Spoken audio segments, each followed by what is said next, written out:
एक सब्सक्राइब हमें आगे बढ़ने की हिम्मत देता है।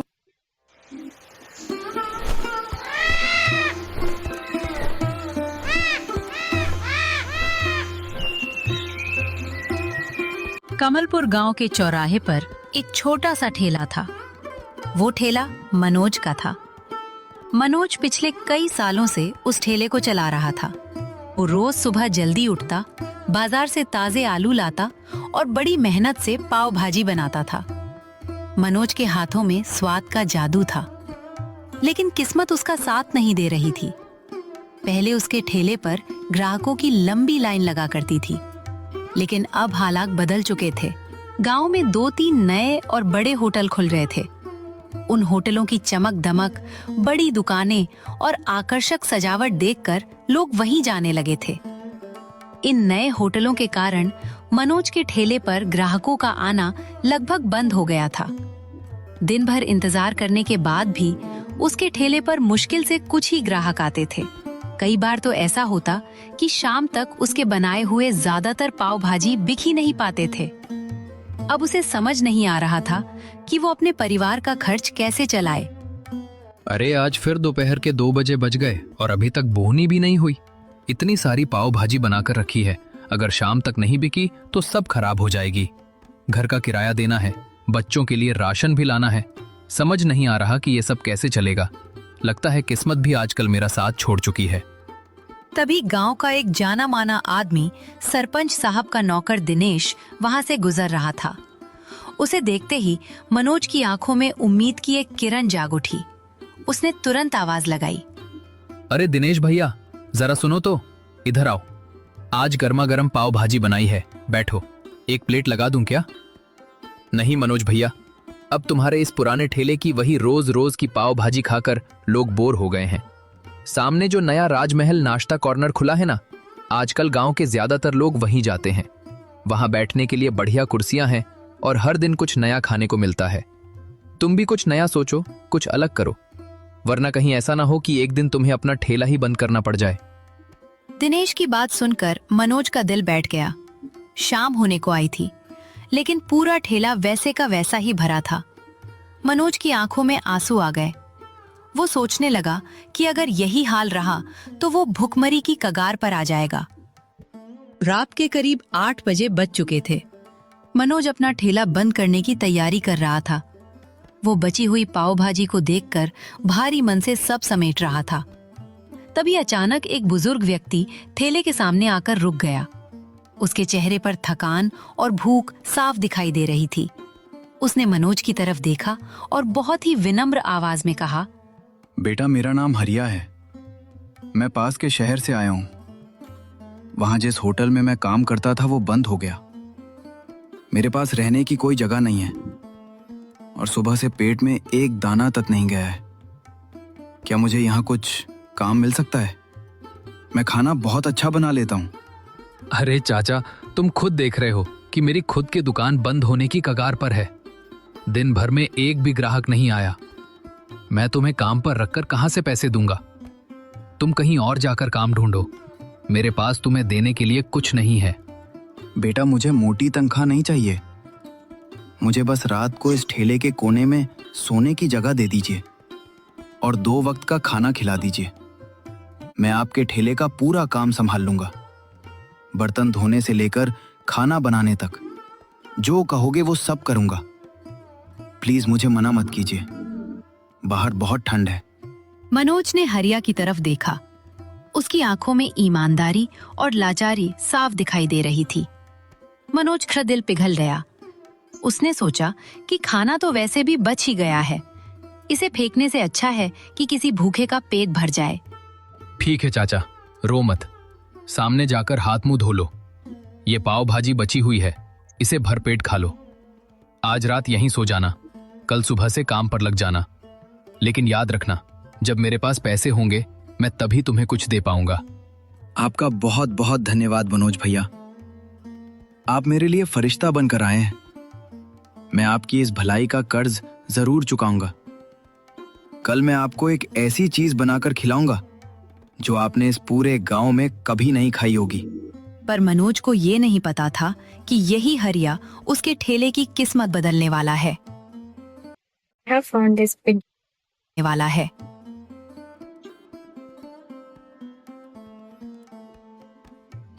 अगली सुबह हरिया जल्दी उठ गया। उसने पूरे ठेले की साफ सफाई की, बर्तन चमकाए और मनोज के आने से पहले सारा काम खत्म कर दिया। मनोज जब ठेले पर पहुंचा तो इतनी सफाई देखकर बहुत खुश हुआ। मनोज भैया, आज आप ये पुरानी वाली पाव भाजी मत बनाइए।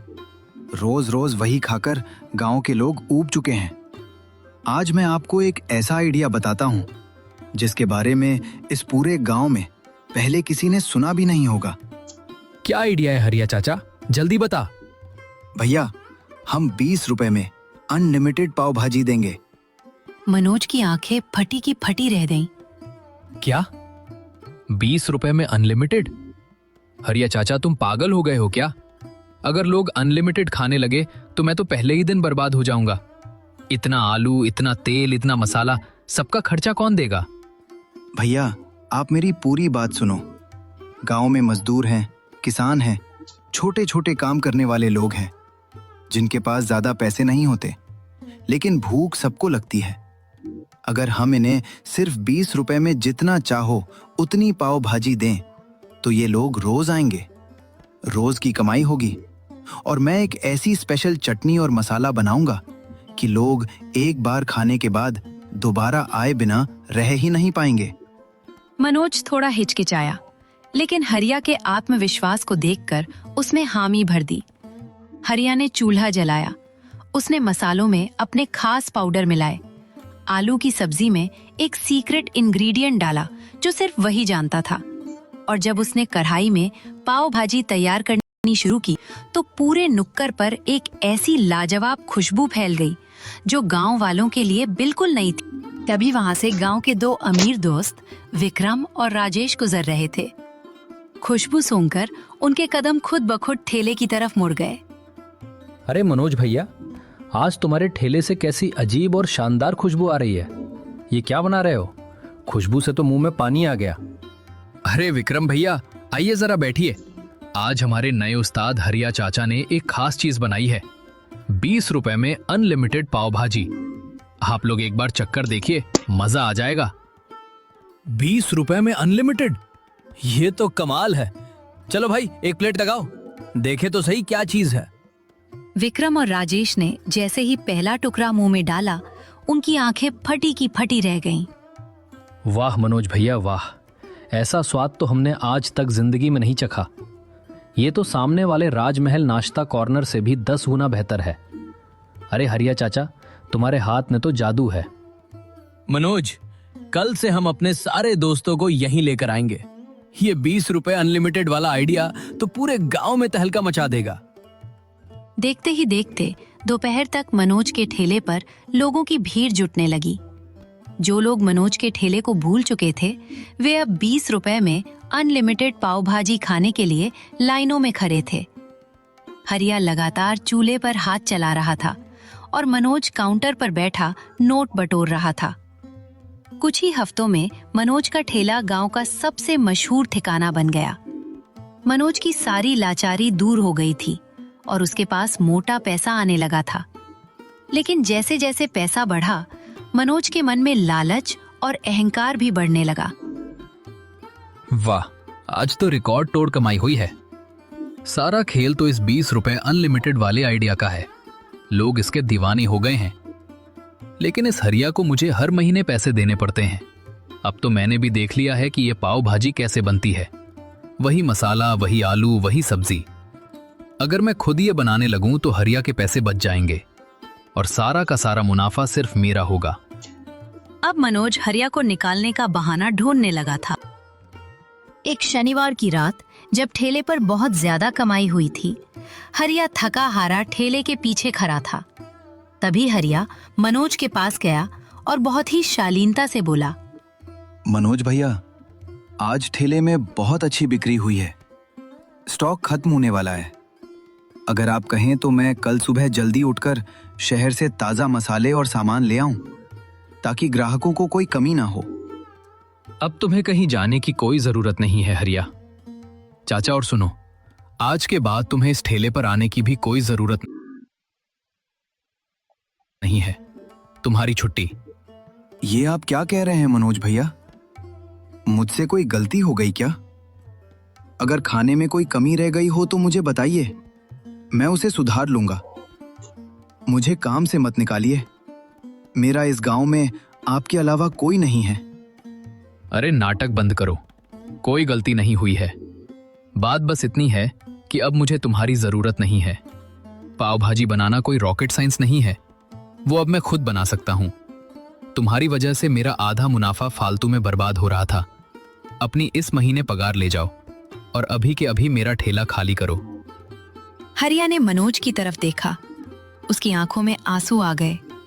उसे यकीन नहीं हो रहा था कि जिस इंसान के ठेले को उसने अपनी दिन रात की मेहनत से खड़ा किया था, वही इंसान आज उसे दूध में से मक्खी की तरह निकालकर फेंक रहा था। हरिया भारी कदमों से उस अंधेरी रात में ठेले से बाहर निकल गया। मनोज उसे देखकर मुस्कुरा रहा था। उसे लग रहा था कि उसने बहुत समझदारी का काम किया है। सुबह हो गई थी। ठेले से निकाले जाने के बाद हरिया उदास जरूर था, लेकिन उसमें हिम्मत नहीं हारी। ओहो, एक बंदा आ गया।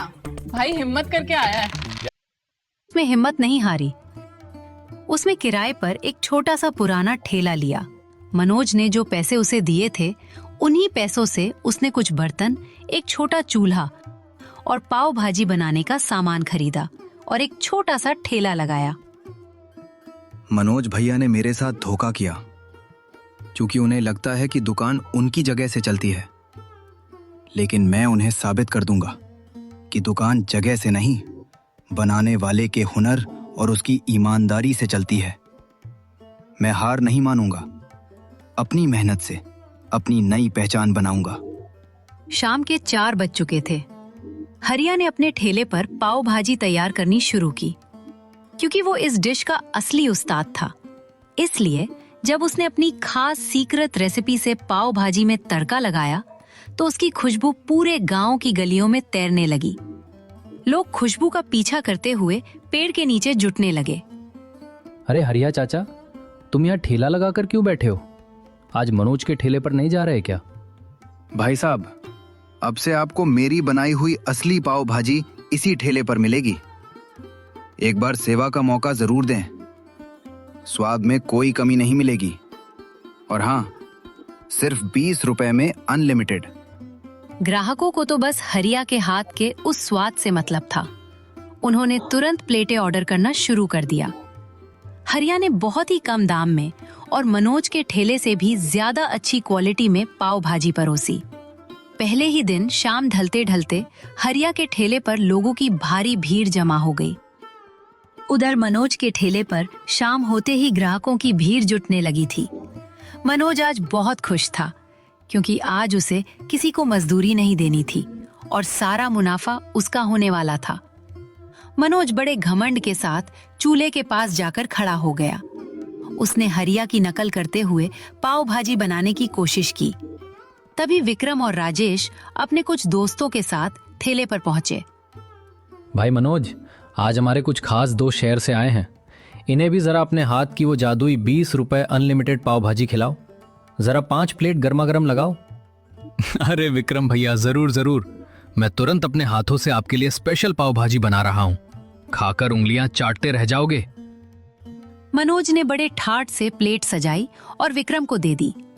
विक्रम के दोस्तों ने बड़ी उम्मीद से पाव का पहला टुकड़ा मुंह में डाला, लेकिन डालते ही उनके चेहरे का रंग उड़ गया। अरे विक्रम, इसी बकवास खाने की तारीफ करते हुए तुम हमें यहाँ लेकर आए थे क्या? ये पाव भाजी है या कच्ची उबली हुई सब्जी? थू, पूरा पूड़ खराब कर दिया। वो विक्रम भैया, हरिया को तो मैंने काम से निकाल दिया, लेकिन रुकिए, मैं दूसरी प्लेट सही से बनाकर लाता हूँ।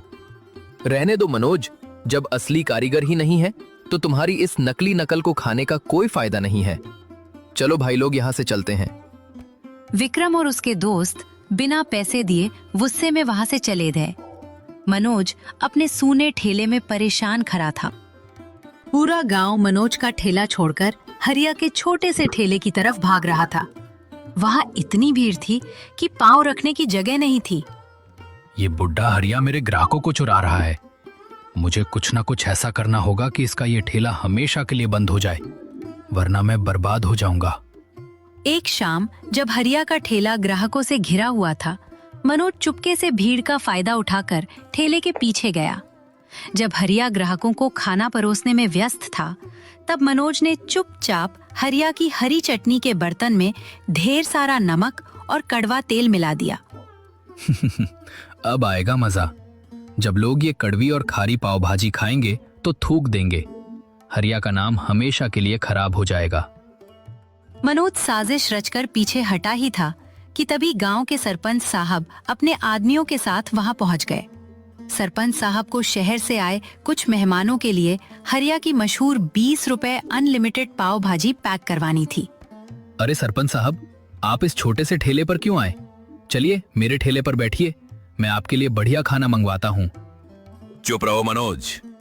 पूरे गांव को पता है कि असली स्वाद हरिया चाचा के हाथों में है। और वैसे भी हमारे आदमी ने तुम्हें इनके खाने में कुछ मिलाते हुए देख लिया है। नहीं सरपंच साहब, ये झूठ है। मैं तो बस यहाँ से गुजर रहा था। सरपंच साहब ने तुरंत अपने आदमियों को आदेश दिया कि वे चटनी का बर्तन जांचे। जब एक आदमी ने चटनी को चखा तो वह बेहद कड़वी और खारी निकली। मनोज की चोरी पकड़ी जा चुकी थी। धिक्कार है तुम पर मनोज। पहले तो तुमने इस भले आदमी को धोखा देकर काम से निकाला, और अब इसकी कामयाबी देखकर तुम इसके खाने में मिलावट कर रहे हो, तो हम सब बीमार पड़ जाते। आज से तुम्हारा ये ठेला हमेशा के लिए सील किया जाता है। हरिया चाचा, तुम एक ईमानदार और मेहनती इंसान हो। कल से तुम मनोज के उस बंद ठेले की जगह पर अपना खुद का बड़ा रेस्टोरेंट शुरू करोगे। दुकान का सारा लाइसेंस मैं तुम्हें दिलवाऊंगा।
ये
कहानी टोला गांव के किसान रमेश कुमार की है। रमेश बैंक से वापस अपने घर लौट रहा था और तभी